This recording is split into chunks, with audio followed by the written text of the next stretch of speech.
Olá pessoal, tudo bem? Vamos para mais um vídeo e hoje eu resolvi falar sobre os adoçantes. Os adoçantes são divididos em natural e artificial. Eles surgiram numa tentativa de substituir o açúcar, né? E muitos deles foram encontrados por acaso. Pesquisadores estavam buscando outras substâncias, fazendo outros tipos de estudo e perceberam que essas substâncias tinham um poder de adoçar muito maior, muito mais potencializado que o açúcar. Vou começar falando sobre os adoçantes artificiais. O primeiro deles é o acesulfame K. Ele não contém caloria, 0 calorias. Ele é um sal de potássio e, por ser um sal de potássio, muitas vezes ele é contraindicado para pacientes com doença renal, porque o doente renal às vezes tem que fazer controle da ingestão de potássio. E minha sugestão é, comecem a ler rótulos, né? Com a leitura dos rótulos vocês vão ver que eles estão presentes em alimentos às vezes que a gente nem imagina. O segundo que eu vou falar é o aspartame, evitado por pacientes fenilcetonúricos, porque ele tem fenilalanina na composição dele. Ele é mais usado nas bebidas dietéticas que a gente conhece, sabe? Os refrigerantes diet, né? Ele tem um pouquinho de caloria, mas é muito pouco. Tem um altíssimo poder adoçante e ele não deve ir ao fogo, porque ele perde as propriedades e há anos ele vem sendo associado a dores de cabeça, vários sintomas que não são muito legais, mas não existem estudos conclusivos. Então a comunidade científica continua liberando o consumo dele. Outra substância que os dois estão sempre associados são o ciclamato de sódio e a sacarina. Por que eles estão sempre associados? Porque o ciclamato sozinho, ele não é muito indicado, a dosagem dele deve ser regulada, né? Então tem que sempre associar com algum outro para não haver o consumo excessivo dele. A metabolização dele gera uma substância cancerígena, então já liga um alerta aí de que não é muito recomendado o consumo dele. Ele é contraindicado para pacientes hipertensos. A sacarina, ela tem contraindicação para gestantes. Então percebam que essa associação aí não gera um casamento muito bom, né? Outro adoçante que ficou mais famoso ultimamente nos últimos anos é a sucralose. Ele não tem calorias também, só que ele é feito a partir do açúcar, da sacarose, só que ele contém cloro na composição. E o cloro inibe a absorção de iodo pela tireoide, o que significa que ele é contraindicado para pacientes que têm distúrbios da tireoide. Só que um ponto positivo dele é que ele pode ser usado em altas temperaturas, então ele pode ir para fazer receitas, né, e por aí. Agora vamos para a linha dos naturais, dos adoçantes naturais. O mais conhecido e que, né, já está há mais de séculos aí é a estévia. É um adoçante extraído a partir de uma planta e tem relatos do consumo deles por indígenas, né, por uma tribo guarani, que era quem usava eles há muitos anos.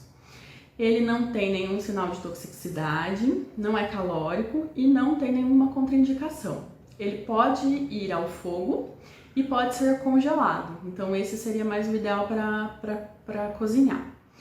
Mas ele tem um sabor residual amargo. Outro adoçante que tem sido muito utilizado ultimamente é a frutose. Só que por má informação, às vezes agora vilanizaram ela, né? A frutose, até um pouquinho de calorias, ela é um açúcar extraído de frutas, né? De produtos vegetais. Ela é contraindicada para emagrecimento, então quando o foco é emagrecer, ela não ajuda muito nisso. E o excesso do consumo de frutose pode causar o aumento dos triglicérides e provocar cáries. Mas ele é muito utilizado pela indústria. É aquilo que eu falei. Fiquem atentos aos rótulos. Criem o hábito de ler os rótulos, de ler os ingredientes dos alimentos. O terceiro adoçante natural que eu vou falar é o manitol. Ele tem altíssimo poder adoçante, só que em doses exageradas. Quem conhece o manitol conhece ele mais como uma medicação laxante, porque altas doses de manitol gera efeito laxante. Outro adoçante que virou queridinho dos últimos tempos é o xilitol.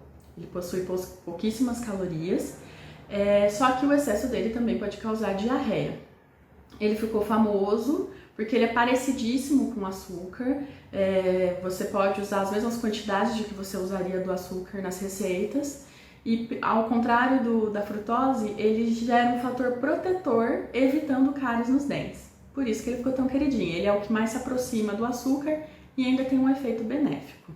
Outros dois adoçantes naturais ainda são o eritritol, que ele é bem parecido com o xilitol, ele pode ser aquecido e a parte bonitinha dele, vamos dizer assim, é que ele atinge a caramelização. Então, quando o objetivo de alguma receita é fazer uma caramelização igual a gente faria com o açúcar, o eritritol tem uma ação parecida.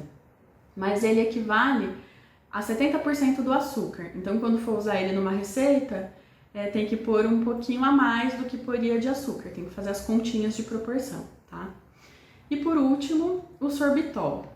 Ele resiste a altas temperaturas, então é ideal também para cozimento. Só que ele não deve ser utilizado nem por diabéticos e nem por obesos. Porque doses altas dele têm efeito diurético e aumentam a perda de cálcio no organismo. Bom, falei sobre os adoçantes, sobre os tipos de adoçantes. Agora eu vou falar meu parecer técnico, minha opinião técnica como nutricionista. Minha sugestão é, quando eu tenho um paciente diabético, aí eu trabalho com os adoçantes e minhas sugestões são sempre mais direcionadas para os adoçantes naturais, mas eu sempre tento adequar de acordo com o paladar e de acordo com as preferências do paciente. Se gosta mais de cozinhar, gosta mais de fazer receitas, nós vamos adequando. Quando eu penso em emagrecimento, eu não sugiro o adoçante. Existe uma recomendação para consumo de açúcar e eu tento trabalhar em cima disso com o meu paciente a diminuição do máximo possível da inserção de açúcar no dia a dia. Mas eu não trabalho com a substituição do que o que consumiria de açúcar, consumir em adoçante. Não existem estudos conclusivos, mas existem sugestões de que o consumo de determinados adoçantes causa o mesmo efeito no corpo, como se fosse o estímulo de açúcar. Então isso não facilitaria a perda de peso, né? Muita gente associa o uso de adoçante ao emagrecimento, mas em alguns casos não é assim que funciona. Mas eu vou pela cautela.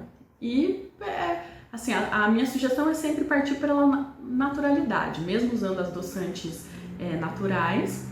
Eu sempre tento trabalhar quando o paciente não tem diabetes, na redução do consumo do açúcar e, consequentemente, do adoçante. Eu nunca faço a troca de, consome tanto de açúcar e vai consumir em adoçante. Não. Eu uso, às vezes, o adoçante como uma transição para a redução do consumo de doces e a gente tenta deixar o mais natural possível. Então, às vezes, eu prefiro usar alguma quantidade específica de açúcar reduzido do que usar os adoçantes. A minha orientação e prescrição é mais direcionada a adoçante para diabético. E na perda de peso, como a gente busca uma rotina alimentar saudável, em que não precisam haver restrições tão severas, né, como no caso do diabetes, que é uma doença que precisa ter esse tipo de restrição, não pode ter o açúcar, aí eu já trabalho diferente. Ok? É isso, pessoal. Até a próxima. Tchau!